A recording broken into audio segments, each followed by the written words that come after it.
Hello everyone, स्वागत है आप सबका हमारे यूट्यूब चैनल अनएसास ऑनलाइन क्लासेस में। हमारी क्लासेस में हम इंग्लिश और मैथमेटिक्स के बारे में पढ़ेंगे। आज हमारी पहली क्लास है। स्वागत करता हूं मैं आप सबका एस.के. चौधरी। आज की हमारी क्लास इंग्लिश ग्रामर पर बेस्ड है, जिसमें हम पार्ट्स ऑफ स्पीच से हमारी क्लास की शुरुआत करेंगे। पार्ट्स ऑफ स्पीच के साथ ही साथ हम आज नाउन के बारे में भी डिटेल से स्टडी करेंगे। चलिए स्टार्ट करते हैं आज की क्लास। इंग्लिश ग्रामर में पार्ट्स ऑफ स्पीच 8 होते हैं। सबसे फर्स्ट है नाउन अर्थात संज्ञा।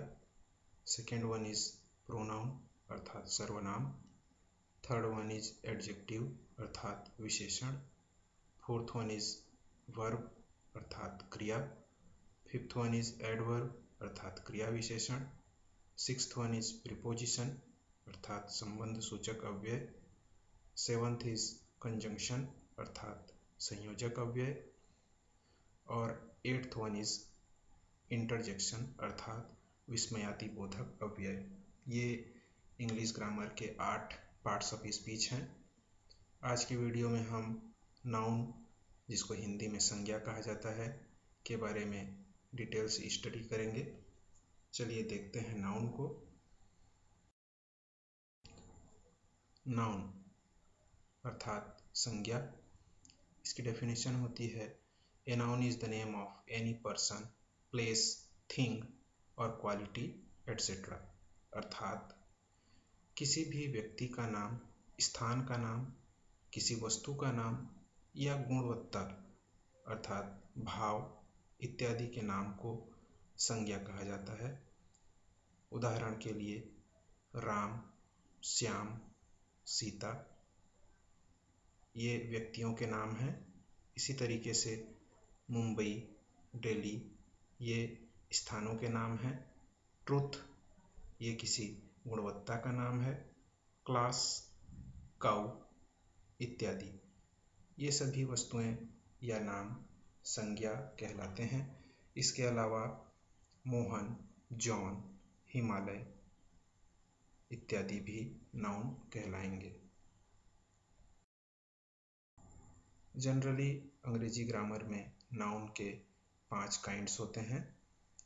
उन 5 काइंड्स के बारे में भी हम जानेंगे। सबसे पहला होता है प्रॉपर नाउन, जिसे हिंदी में व्यक्तिवाचक संज्ञा कहा जाता है। सेकेंड वन होता है कॉमन नाउन अर्थात जातिवाचक संज्ञा। थर्ड वन मटेरियल नाउन अर्थात सामग्रीवाचक संज्ञा या पदार्थवाचक संज्ञा भी इसे कहा जाता है। Fourth one is collective noun अर्थात समूहवाचक संज्ञा। और fifth one is abstract noun अर्थात भाववाचक संज्ञा। आगे बढ़ते हैं, नाउन के इन 5 काइंड्स के बारे में हम देखते हैं। सबसे पहले हम देखेंगे प्रॉपर नाउन के बारे में। प्रॉपर नाउन, जिसे हिंदी में व्यक्तिवाचक संज्ञा कहा जाता है। A proper noun is the name of a particular person और थिंग। अर्थात व्यक्तिवाचक संज्ञा या प्रॉपर नाउन किसी एक विशेष व्यक्ति या विशेष वस्तु का नाम होता है। For that, a name used for an individual person or place, river or mountain etc. अर्थात किसी विशेष व्यक्ति का नाम या किसी विशेष स्थान का नाम, किसी विशेष नदी का नाम या किसी विशेष पर्वत इत्यादि के नाम को व्यक्तिवाचक संज्ञा की श्रेणी में रखा जाता है। For example Ram, Mary, Rahul ये व्यक्ति विशेष के नाम हैं। इसी तरीके से हम कह सकते हैं नदियों के नाम अर्थात गोदावरी, गंगा, ब्रह्मपुत्र इत्यादि प्रॉपर नाउन कहलाते हैं। जगहों के नाम में हम देख सकते हैं इंडिया, मुंबई। किसी गांव या किसी शहर का नाम भी प्रॉपर नाउन में शामिल होता है। इसी तरीके से पर्वतों के बारे में हम बात करें तो हम इसमें लिख सकते हैं या कह सकते हैं प्रॉपर नाउन के अंतर्गत एवरेस्ट, हिमालय, अरावली एटसेट्रा। इस प्रकार प्रॉपर नाउन होता है। नाउन का जो अगला काइंड है वो है कॉमन नाउन अर्थात जातिवाचक संज्ञा। A common noun refers to any and every person और thing of the same kind और class.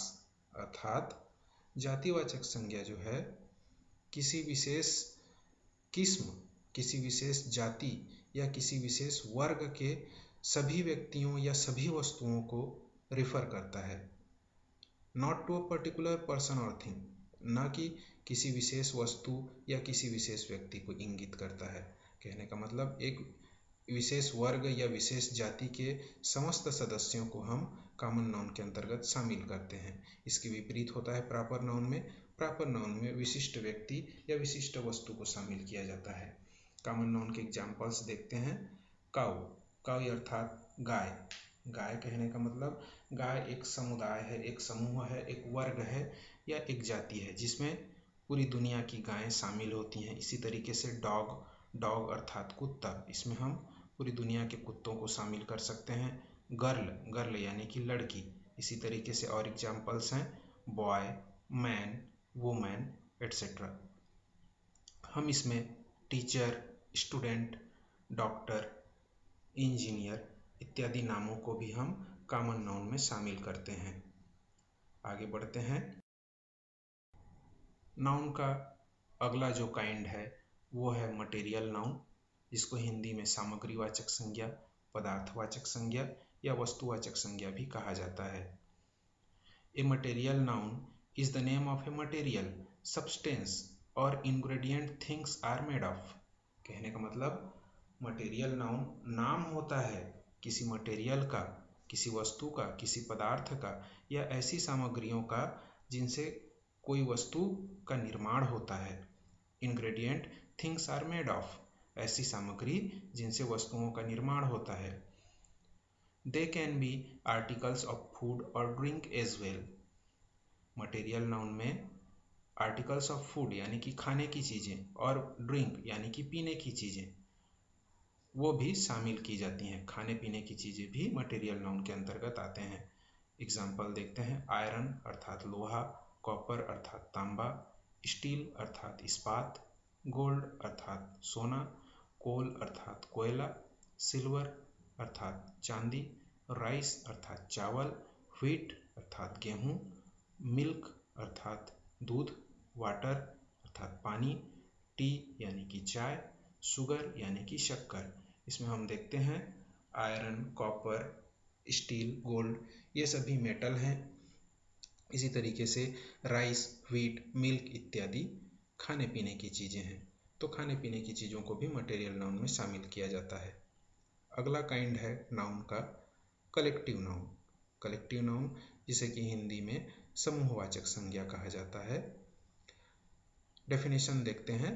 A collective noun is the name of a collection, group of people or things of the same kind।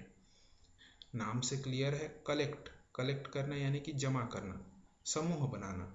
तो समूह बनाने को ही collective noun कहा जाता है। एक नाम होता है, किसका नाम होता है? किसी समूह का। वो चाहे लोगों का समूह हो, चाहे मवेशियों का समूह हो, चाहे वस्तुओं का समूह हो।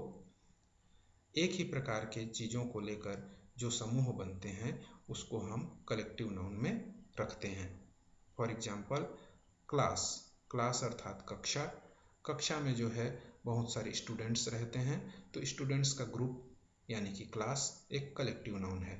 इसी तरीके से खिलाड़ियों की टीम होती है, कलेक्टिव नाउन होता है।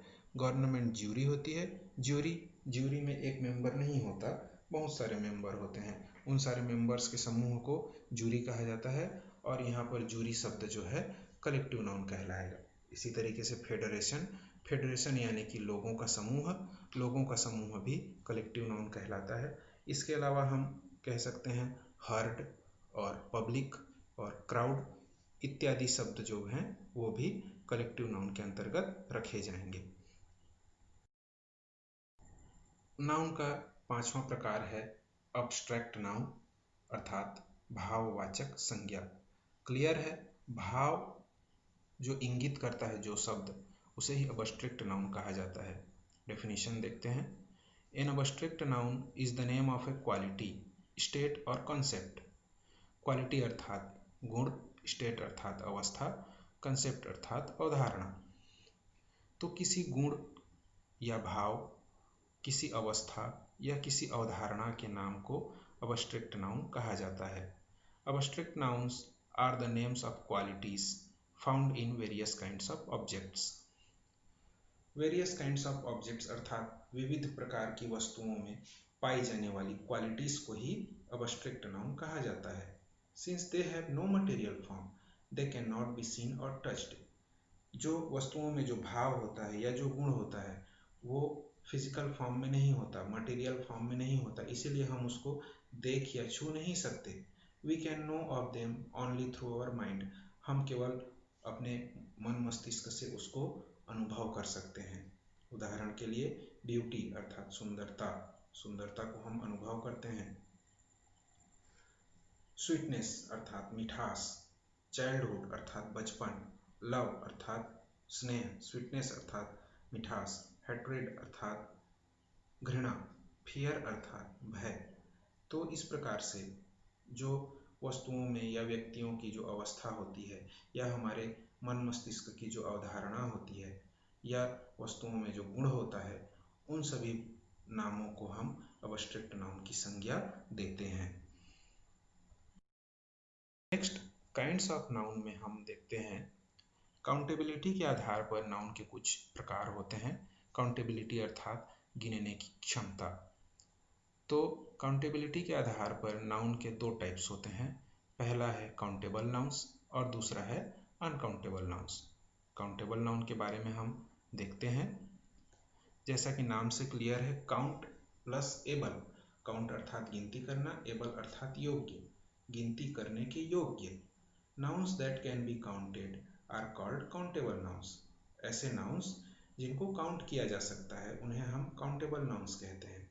फॉर एग्जाम्पल, ए बुक एक किताब, वन बुक एक किताब, टू बुक्स दो किताबें, एन एग एक अंडा, वन एग एक अंडा, टू एग्स दो अंडे, एटसेट्रा। इन सभी एग्जाम्पल्स में हम देखते हैं कि हम यहाँ पर किताब या एग को हम गिन सकते हैं, आंखों से देखकर, उंगली से छूकर। तो जिन चीज़ों को हम गिन सकते हैं उनको हम काउंटेबल नाउन कहते हैं। Generally a noun used in answer to the question how many is a countable noun. अर्थात जब हम सवाल पूछते हैं कितने और उसका जो हमें जवाब मिलता है, वो जो जवाब होता है वो काउंटेबल नाउन होता है। For example, how many films did you watch? तुमने कितनी फिल्में देखी? आंसर इसका आता है आई वॉच्ड 6 फिल्म्स। मैंने 6 फिल्में देखी। तो यहाँ पर फिल्मों को गिना जा रहा है, कितनी फिल्में? 6 फिल्में, अर्थात यहाँ पर 6 फिल्म्स क्या हो गया? काउंटेबल नाउन हो गया। इसी तरीके से और क्वेश्चन देखते हैं। How many flights are there from here to Delhi? यहाँ से दिल्ली जाने के लिए कितनी फ्लाइट्स हैं? यहाँ पर क्वेश्चन में ये पूछा जा रहा है कि दिल्ली जाने के लिए फ्लाइट्स की संख्या कितनी है। तो आंसर आता है देयर आर ओनली 2 फ्लाइट्स। अर्थात यहाँ से दिल्ली जाने के लिए केवल 2 फ्लाइट्स हैं, यानी कि यहाँ पर फ्लाइट्स को गिना जा सकता है। कितनी फ्लाइट्स हैं? 2 फ्लाइट्स। तो यहाँ पर 2 फ्लाइट्स जो है क्या कहलाएगा? काउंटेबल नाउन कहलाएगा।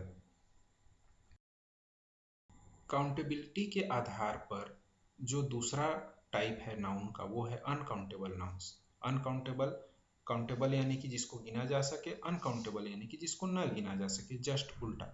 Nouns that can not be counted are called uncountable nouns.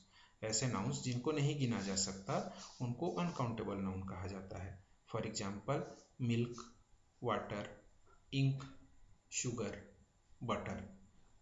दूध, दूध को हम नहीं गिन सकते। इसी तरीके से हम पानी को नहीं गिन सकते, इंक को भी हम नहीं गिन सकते, शुगर को भी नहीं गिन सकते, बटर को भी नहीं गिन सकते। इसी तरीके से और भी एग्जाम्पल्स हम लिख सकते हैं इसमें, जैसे कि सैंड अर्थात रेत, राइस अर्थात चावल, व्हीट अर्थात गेहूँ, ऑयल अर्थात तेल। इस तरीके से देखते हैं आगे। A noun used in answer to the question how much is an uncountable noun. जब हम कोई सवाल पूछते हैं कितना चाहिए, हाउ मच, तो वहां पर जो आंसर आता है वो अनकाउंटेबल नाउन होता है।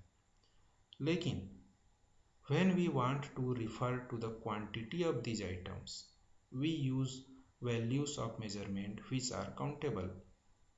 जब हम अनकाउंटेबल नाउन्स की मात्रा के बारे में बात करते हैं, हम उसकी मात्रा को जानना चाहते हैं, तब वहाँ पर हम मापन के जो इकाइयाँ होती हैं उनका इस्तेमाल करते हैं और उस सवाल का जवाब देते हैं। तब उस समय जो जवाब हमें मिलता है वो वहाँ पर काउंटेबल नाउन होता है। For example, how much milk do you need, तुम्हें कितना दूध चाहिए।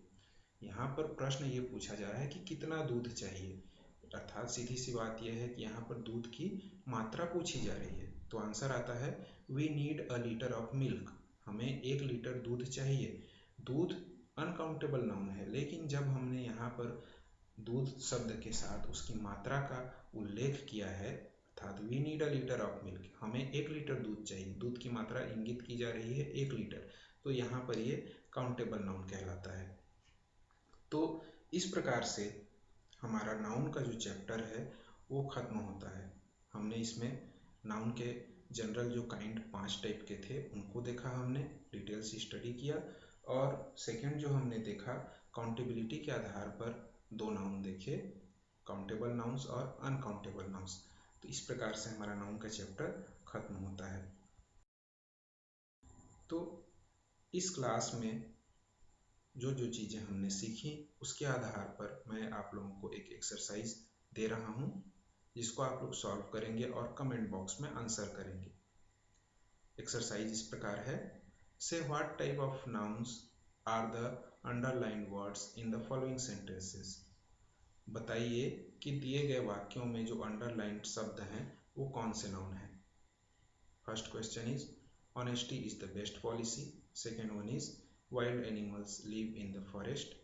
Third one is gold is a precious metal. Fourth one is all the girls were singing. Fifth one is the earth moves around the sun. यहाँ पर जो underline words हैं honesty, animals, gold, metal, girls, earth और sun, इन शब्दों को आपको बताना है कि ये कौन से नाउन हैं। आंसर आप अपने कमेंट बॉक्स में दीजिए। Thank you. होप कि आपने वीडियो पूरा देखा होगा। हमारे वीडियो को लाइक कीजिए और शेयर कीजिए, अपने मित्रों को, अपने दोस्तों को भी हमारे चैनल के बारे में बताइए। हमारे चैनल को सब्सक्राइब कीजिए और लेटेस्ट अपडेट्स पाने के लिए बेल आइकन को प्रेस कीजिए।